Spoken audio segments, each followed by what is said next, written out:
Hey boys and girls, we're back for week 8, and this week we are coloring our picture from last week, and I am going to show you some coloring tricks. So this week you need some coloring materials. I would recommend getting something like crayons, markers, and colored pencils.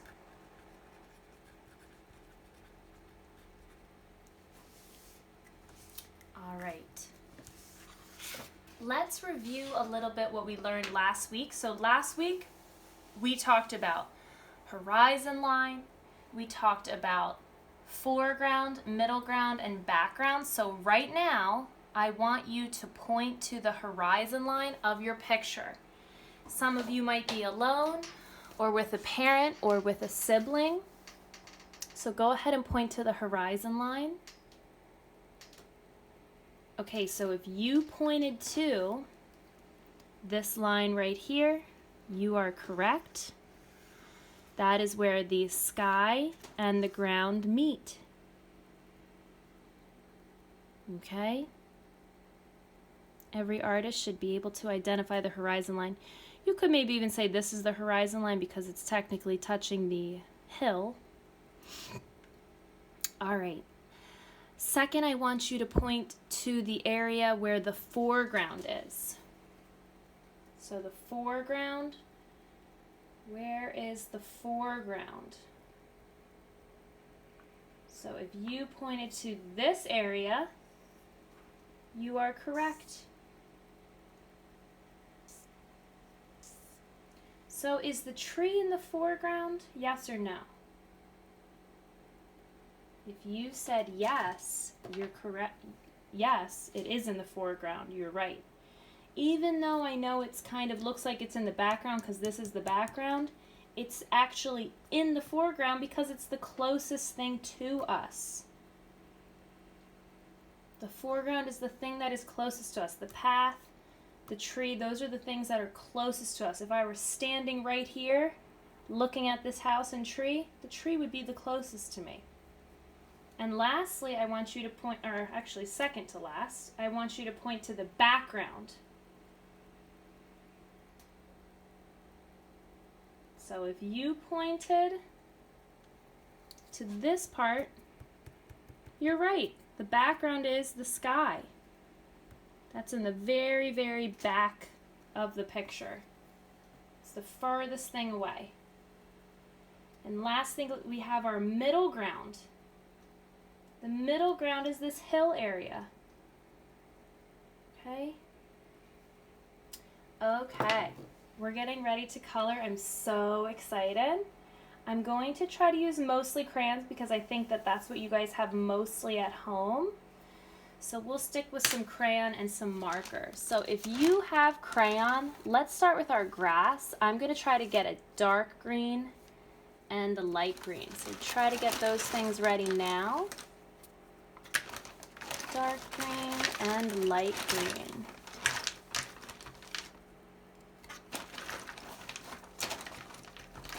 All right.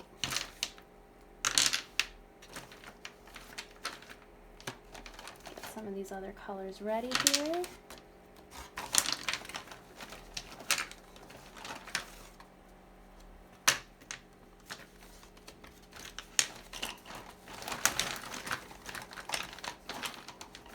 Crayons are not very new, but that's okay. All right, so if you have marker, you could do this with marker too, or colored pencil. So we're going to start by adding some dark tones and textures into our grass. So those little areas here, I'm going to just make some little dark coloring tricks here just to make my ground look more real. So like I said, if you have only marker, you could do this with marker.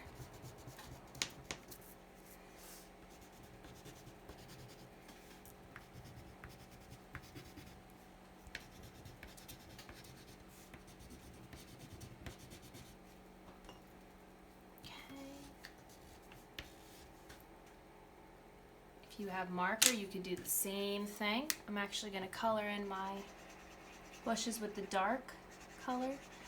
You could do this with the crayon too, the dark crayon.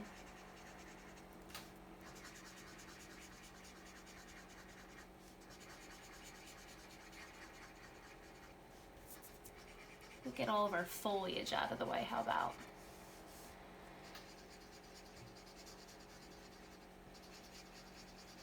So again, if you had the dark green marker, you could have done those little grass textures with the marker.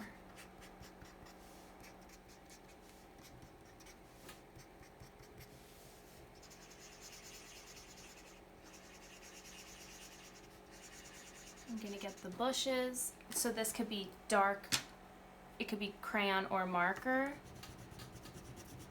Oh, got some blue on there. Oh, this has colored out of the lines a little bit, but that's okay. My hands are really big, so these crayons are kind of hard to hold.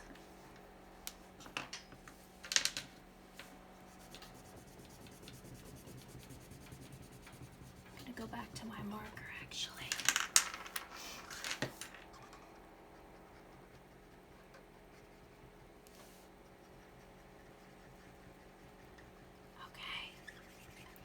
And then let's not forget about those little textures in the tree. So I'm gonna just give this a little outline so I can see my tree a little bit better in the middle ground, right? Middle ground. Make it look bushy, foliage. Same thing with the big tree. We'll get all of our green knocked out of the way. I love coloring like this. This is the most effective way.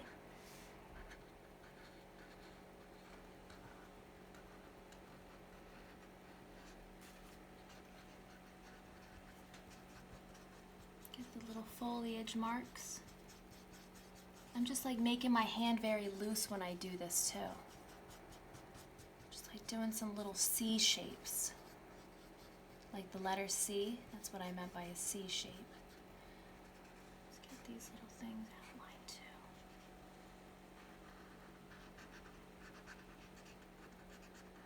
Taking pride in your picture it takes time to color, I know that. It's going to make you a better artist if you put the discipline in now. You know, I'm not asking you to do math problems. It's coloring. You still need to do some focusing though. Coloring still takes focus. It's not hard work, it just takes dedication. All right, what I really like, I have all of my grass like kind of ready to be prepped and prepared for my light coloring. Because we're gonna add the light coloring in here in a minute. It just kind of makes it pop when you outline things. So like I said, in this one, we have some dark greens and some light greens going on in the picture. So let's look at this example again. Dark greens and light greens. All right, so this will be so nice to do with a crayon. I showed this in the 3rd and 4th grade video. I am just the master at doing the rubbings. I love doing a crayon rubbing because it takes me less time to color the whole thing. It's just a little trick that my art teacher taught me. Because it's gonna take a lot of time having to color straight up and down like this. If you learn the rubbing trick, it'll be faster for you. So let me get these little areas colored in quick before I start the rubbing. Those ones I wanted to be careful with. Okay, let's do the rubbing. Ready? So you put your crayon down, hold a steady surface, and rub over top. I just filled in that whole space in like half the time. It might take some like years to build up the strength to do that. I know like I'm a big person, I'm an adult, it's easier for me to hold on to the crayon. So if you just need to color this by hand, just like the way you normally would, that's okay. I don't want you to get stressed out by coloring. Coloring is actually very, very relaxing and enjoyable. A lot of people do it to relieve their stress, believe it or not. I remember a couple years ago when the coloring book thing got really popular, and there was adult coloring books, all sorts of different coloring books with different themes. So just relax while you're doing this. And if you need to pause it, take your time and pause it. So if we need to get all of our foreground covered, what else do we still need to color? So just say out loud, what else do we need to color if we're trying to get all of the foreground done first? If you said the path and the tree, you're right. Let's get that done. So I'm gonna keep doing my green just because I have it in my hand.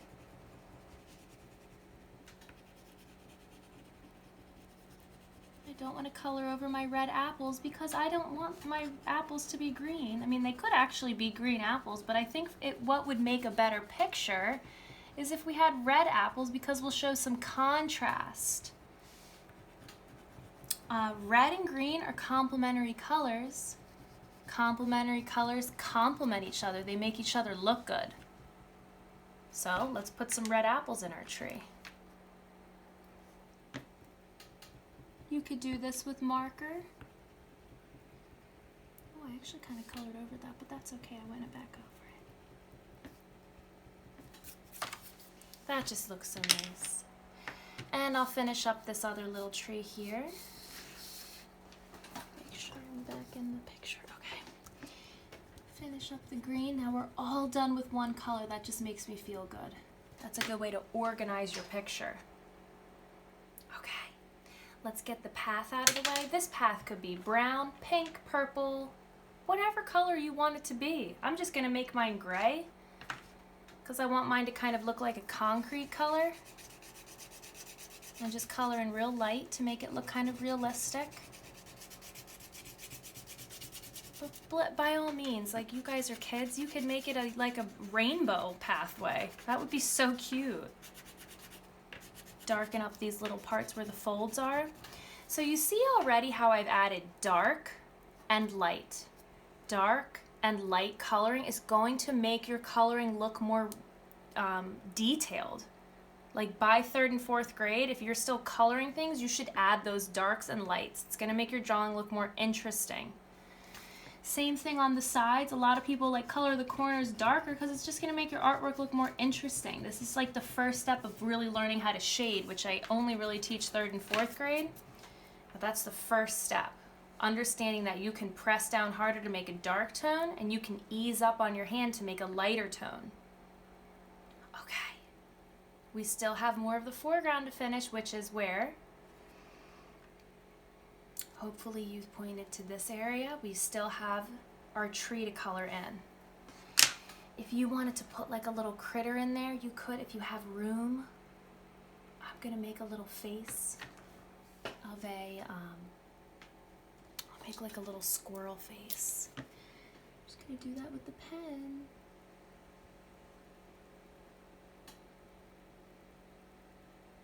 Oh, it's so cute.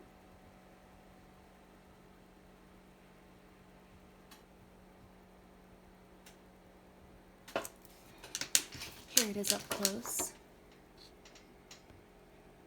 It's so cute. So I'm just gonna color my little squirrel brown real quick. And then I want the background to be kind of black.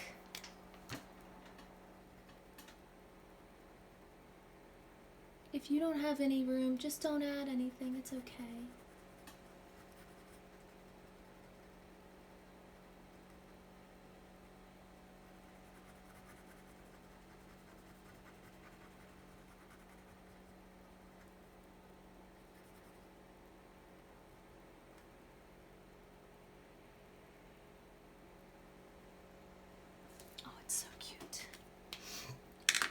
Now for my dark and light coloring for the tree. Remember how we talked about doing the darks? Dark and light coloring, that's going to make your drawing really pop. Dark coloring around the edge.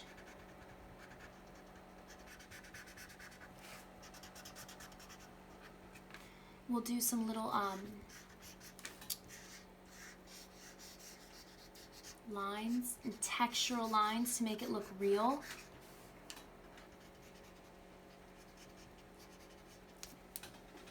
And then we'll go into our light coloring. Remember we talked about darks and lights, so I'm going to just kind of gently do this with the light, even though this brown's actually technically darker than the marker, but the way I'm using it doesn't show that.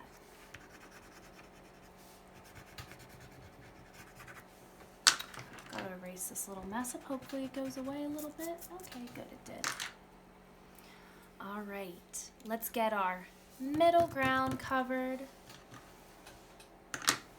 So this I want to be kind of a mountain hill-like. I'll do kind of like a brownish green. Sometimes like a grassy hill, you could do it grass colored, you could do it brown colored.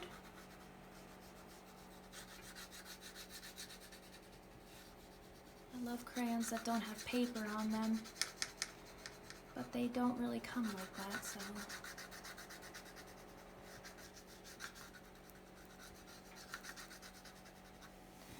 Put a little bit of green over it too, why not? It's kind of like a greenish, brownish color.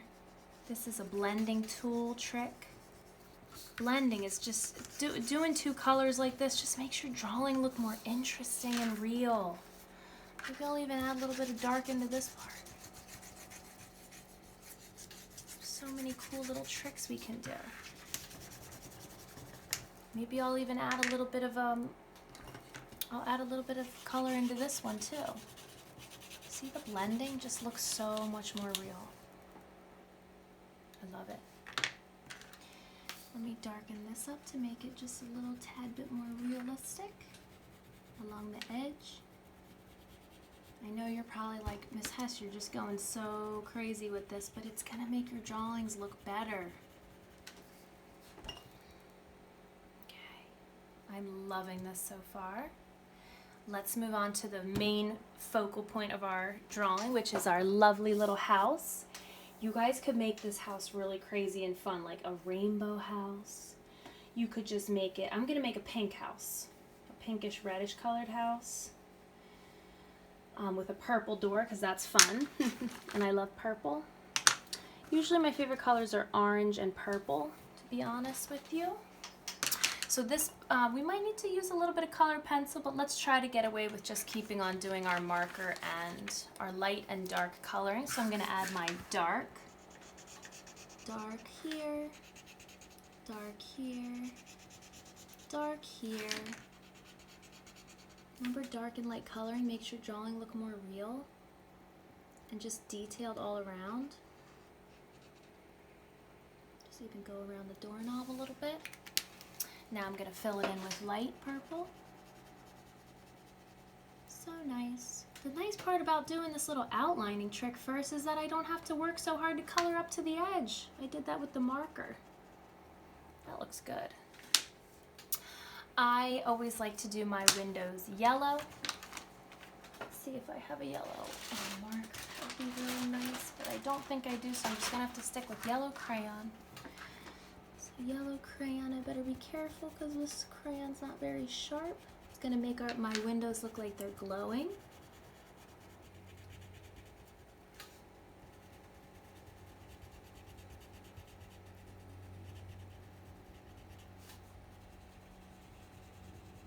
This just looks so cute.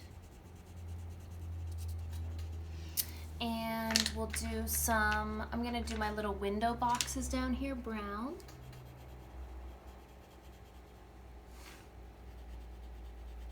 I'm going to do my little doorbell like a gray color because I want it to look like a silver kind of a color. And I don't have silver, but I can kind of make it up, you know. Do the doorknob that too.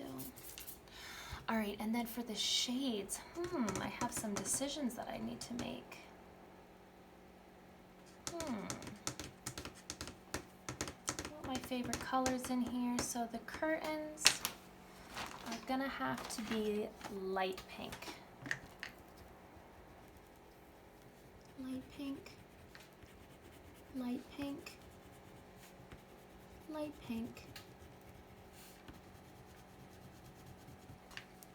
my house is going to be this reddish, you know, pinkish color.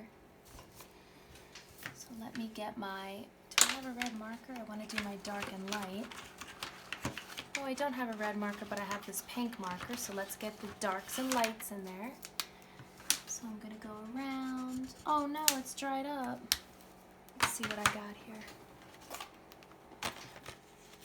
Alright, we got some red to the rescue. Oh, that's a good, nice, fresh red. Make sure you get around those little dark details. It's going to make your drawing look more real. And you have those dark and light tones. I'll even go around the windows. I know it seems like a lot, but you want to take some pride in your work, make it a little bit more detailed.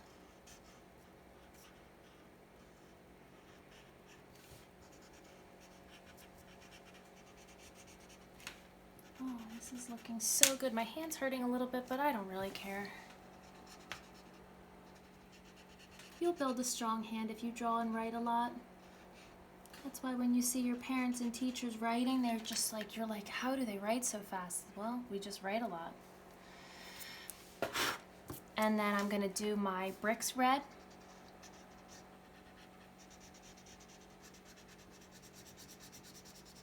I'm going to kind of do a little bit of a brown blend in there because I feel like bricks are like a reddish brown color. So again, I'm blending some colors.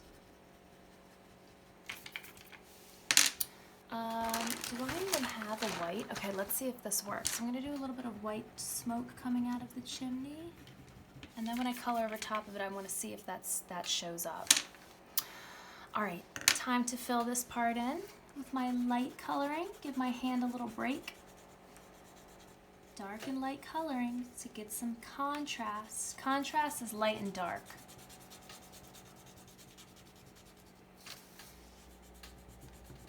I colored out of the line a little bit. Don't forget to change the, if I were alone doing this, I would be changing the orientation to make my hand more comfortable. I didn't want to do that for the sake of the drawing though, just to confuse people. So I'm just trying to keep it in one steady place, but change the orientation of the paper as you color. Let me clean up my little work area. Alright, I'm getting to the end and it's looking so good. Alright, I have a decision to make about my rooftop and I would like it to be kind of like a brownish orange color. So I'm going to go around it with my brown just to make the outside edge pop a little bit.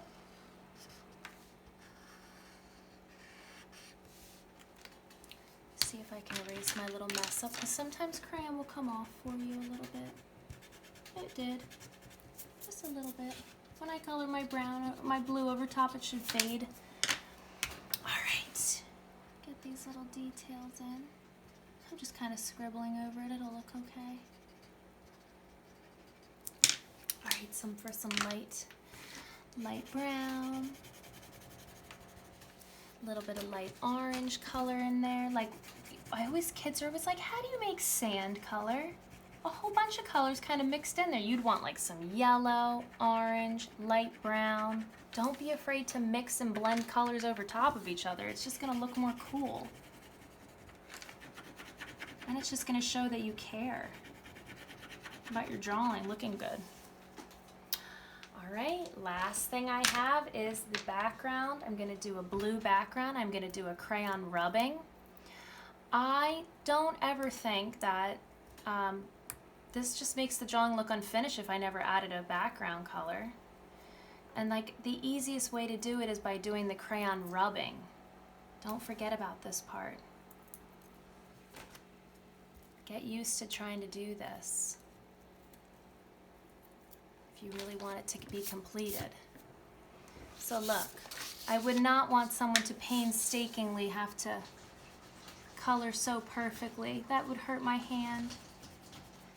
And then the direction of the coloring, you don't want to leave this kind of a thing. That looks bad. You don't want to go this way and then this way and then this way. You want your coloring to be consistent throughout, which means the same tone, which means the same pressure. If you're going to commit to pressing lightly, do it light the whole time. If you're going to committing to do it hard for the whole time. That's just going to hurt a little bit, but you can handle it, I'm sure. All right, I'm going to commit to trying to do the same pressure, and I'm going to do the rubbing over top because I think that's going to look like a nice light tonal sky. All right, nice and light. Did my little white show up? Oh yeah, a little bit. I tried to do some white crayon over there. If I were in the classroom and we had our paints, I would totally just say, do some watercolor in the background, some light watercolor, because light watercolor is just so light and thin, it would just go on there so nice.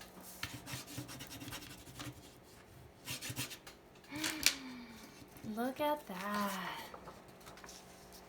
So loving it. All right, don't forget to post your finished product online on the Google Classroom. If you can't figure out how to post it on the Google Classroom, you can email it to me. All right, thanks for watching.